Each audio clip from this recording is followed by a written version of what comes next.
Je suis Alexandra et donc c'est moi qui ai monté le site internet WizDesigner, qui est un site internet qui permet de mettre en relation des designers des entreprises.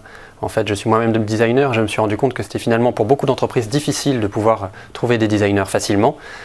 Donc les entreprises peuvent venir sur notre site, mettre en ligne sur le site leurs projets et nous on les aide à trouver une agence en packaging éventuellement, un designer freelance, un graphiste, un styliste, toutes les professions de la création sont présentées.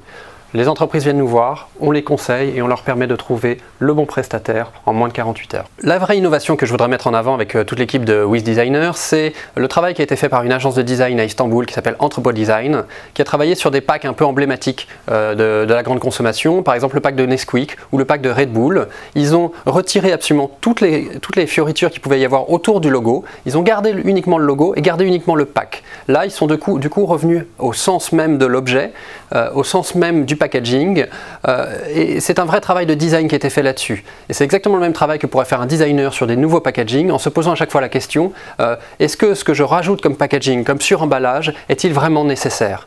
Est-il vraiment nécessaire pour améliorer la vente des produits? Alors pour moi, la vraie grande tendance, pour moi et pour toute l'équipe de WizDesigner, la vraie grande tendance du pack pour les années futures, c'est l'optimisation du packaging.